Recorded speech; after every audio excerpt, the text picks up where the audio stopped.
আসসালামু আলাইকুম দর্শক, এই মুহূর্তে যে বিষয়টি নিয়ে আলোচনা করতে চাই তা খুবই গুরুত্বপূর্ণ এবং স্পর্শকাতর। বাংলাদেশের সামরিক শাসন ফিরে আসার সমূহ সম্ভাবনা রয়েছে এবং এই মন্তব্যটি আমার নয়, নিছক কোনো গবেষণা প্রতিষ্ঠানের নয়, হালকা গোছের কোনো গবেষণা প্রতিষ্ঠান কিংবা কোনো জরিপের ভিত্তিতেও কথা বলা হচ্ছে না, কিংবা কোনো রাজনৈতিক দলের মন্তব্য এটি নয়। এটি বলছে আন্তর্জাতিক গবেষণা সংস্থা ICG, international crisis group. ICG সম্বন্ধে আপনাদের অনেকেরই নিশ্চয় জানা আছে। আমি নিজেও তাদের সম্পর্কে অনেক কথা বলেছি। বিশেষ করে 7 জানুয়ারি নির্বাচনকে সামনে রেখে তারা যেই কথাগুলো, যেই ভবিষ্যৎবাণীগুলো করেছে হুবহু খেটে গেছে। আইসিজি এমন একটি গবেষণা প্রতিষ্ঠান যেখানে বিশ্বের বিভিন্ন নামকরা বিশ্ববিদ্যালয়ের অধ্যাপকরা কাজ করেন, সাবেক রাষ্ট্রপ্রধান বা সরকার প্রধানেরা কাজ করেন এবং সাবেক সামরিক কর্মকর্তারাও এর সঙ্গে জড়িত। তারা বিশ্বের বিভিন্ন দেশের রাজনৈতিক দ্বন্দ্ব, সংঘাত, যুদ্ধ, বিগ্রহ ইত্যাদি নিয়ে তারা গবেষণা করেন। সেগুলো উত্তরণের জন্য সংশ্লিষ্ট রাষ্ট্রের প্রতি তারা সুপারিশও করেন। যার ইচ্ছা সুপারিশগুলো ফলো করেন, নয়তো করেন না, কিন্তু তাদের ভবিষ্যৎবাণীগুলো খুব একটা যে সময়ের সঙ্গে মিলে যায়নি তা কিন্তু নয়। তারা বর্তমান সরকারের প্রথম 100 দিনে গৃহীত সংস্কার এবং অন্যান্য বিষয়কে মূল্যায়ন করে একটি দীর্ঘ প্রতিবেদন দিয়েছে এবং অবশ্যই গবেষণা প্রতিবেদন 137 পৃষ্ঠার। সেখানে আইসিজি বলছে বাংলাদেশে অন্তর্বর্তী সরকারের উচিত বাস্তবসম্মত সময়সীমার মধ্যে সংস্কার শেষ করে একটি নতুন নির্বাচন দেওয়া এবং এই সময় 18 মাসের বেশি বা 1.5 বছরের বেশি হওয়া উচিত নয়। যে কথাটি আমাদের সেনাপ্রধান জেনারেল ওয়াকারুজ্জামান আন্তর্জাতিক বার্তা সংস্থা রয়টার্সকে দেওয়া একটা সাক্ষাৎকারে তিনি ঠিক এমন মন্তব্যই করেছিলেন যে গণতান্ত্রিক প্রক্রিয়া উত্তরণের জন্য বাংলাদেশে 18 মাসের মধ্যে নির্বাচন দেওয়া লাগতে পারে বা অনুষ্ঠান করা সম্ভব হতে পারে। ইন্টারন্যাশনাল ক্রাইসিস গ্রুপের মতে যদি এই সরকার হোঁচট খায় তবে বাংলাদেশ আগের অবস্থায় ফিরে যেতে পারে, এমনকি সামরিক শাসনের যুগেও প্রবেশ করতে পারে।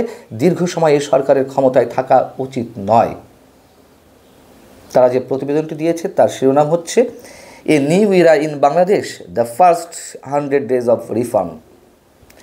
এখানে তারা বলছে যে নতুন পদক্ষেপের বিষয়ে রাজনৈতিক দলগুলোর মধ্যে ঐকমত্য গড়ে তোলার অবশ্যই প্রয়োজনীয়তা রয়েছে, যে কথাটি আমরা সবসময় বলে আসছি। কিন্তু রাজনৈতিক দলগুলোকে কি বর্তমান সরকার মূল্যায়ন করছে সে বিষয়টিও তো প্রশ্ন আকারে উঠেছে।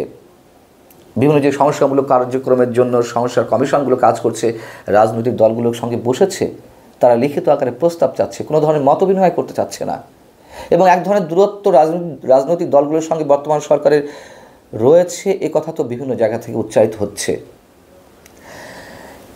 সাথে সাথে আইসিজি কথাও বলছে যে দেশের বাইরের পক্ষগুলোকে সহায়তার হাত বাড়াতে হবে বাংলাদেশের প্রতি। বিশেষ করে ভারতের উদ্দেশ্যে বলা হয়েছে ভারতের উচিত বাংলাদেশের জনগণের মাঝে তাদের ভাবমূর্তি মেরামতে কাজ করা।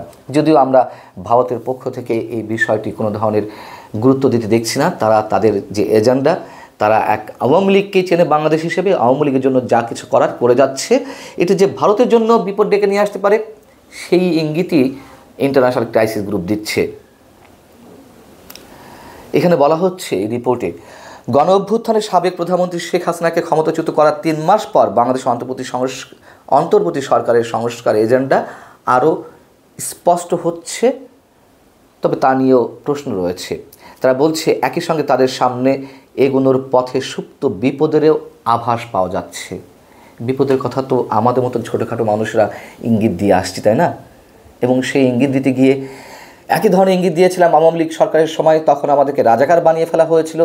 আর বর্তমান সরকারের যে ভুল ত্রুটি রয়েছে, সামনে যে ভয়ঙ্কর বিপদ আসতে যাচ্ছে, বর্তমান সরকার ব্যর্থ হলে অনেক বড় ধরনের পে করতে হবে পুরো জাতিকে, সে কথা বলাতে আমাদেরকে আবার এখন ফ্যাসিবাদের দোসর বানিয়ে ফেলা হচ্ছে। তাতে কিছু যায় আসে না। সবার উপরে আমাদের কাছে নিশ্চয়ই অবশ্যই দেশের স্বার্থ।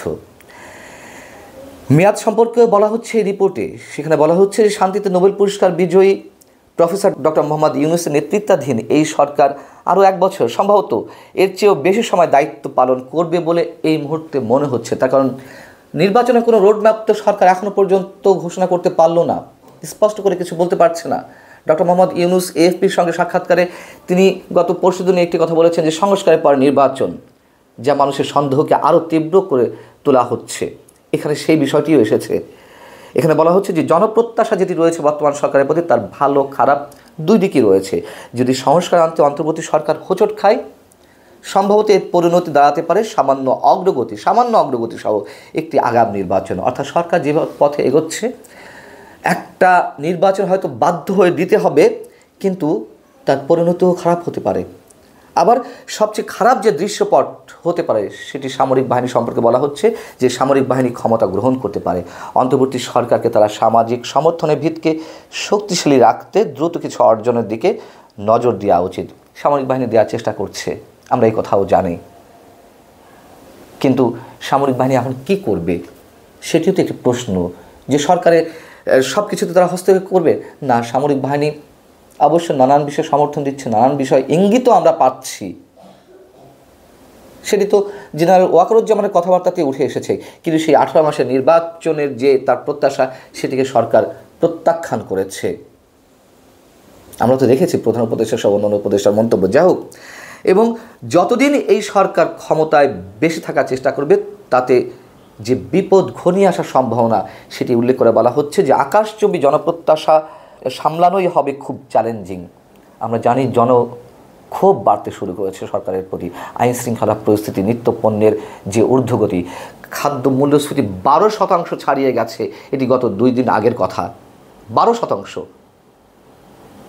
সেই জায়গা থেকে তারা বলছে যে তাদের অভিজ্ঞতা বলে অন্তর্বর্তী সরকার যত বেশি ক্ষমতায় থাকতে চাইবে, আগাম নির্বাচনের দাবি তত জোরদার হবে এবং তাদের বৈধতা নিয়ে আরও বেশি সন্দেহ দেখা দেবে। ডক্টর ইউনূস সমাজের দুর্বল গোষ্ঠীগুলোকে আঘাত করতে পারে এমন অর্থনৈতিক সংস্কার এবং হাসিনার শাসনামলে সংঘটিত মানবাধিকার লঙ্ঘনের জবাবদিহি কতটুকু করবেন, এমন বিষয়সহ অজনপ্রিয় সিদ্ধান্ত নিতে বাধ্য হবেন। রিপোর্টে আরও বলা হচ্ছে ডক্টর ইউনূসের টিম লক্ষ্যে পৌঁছানোর ক্ষেত্রে কতটা সফল হতে পারবে, যদিও তা স্পষ্ট নয়। আমরা বিভিন্ন ক্ষেত্রে সরকারের উপদেষ্টাদের প্রতি নানান ধরনের ক্ষোভ কিন্তু আমরা এখন দেখতে পাচ্ছি। সব কিছুকে যদি বলা হয় যে আওয়ামী লীগের ষড়যন্ত্র, এটি বলে আসলে ভালো কোনো কিছুর ডায়াগনোসিস করা সম্ভব নয়। এখানে বলা হচ্ছে যদিও তা স্পষ্ট নয়, বিকল্পগুলো সুখকর নয় বলেই মনে হচ্ছে। একটি আগাম নির্বাচন সম্ভবত ক্ষমতা কিছুটা কাটছাট করে বিএনপিকে ক্ষমতায় আনবে, এটিও তো বাস্তব কথা। এই মুহূর্তে বিএনপির চেয়ে বড় রাজনৈতিক দল বাংলাদেশে নেই, সত্য কথা। কারো ভালো লাগতে পারে, কারো নাও লাগতে পারে।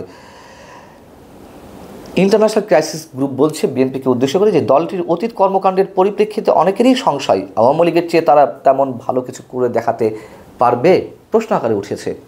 আপনারা কি বুঝতে পারছেন যে ইন্টারন্যাশনাল ক্রাইসিস গ্রুপ কতটা পুঙ্খানুপুঙ্খ সূক্ষ্ম বিশ্লেষণ করে এই রিপোর্টটি করেছে?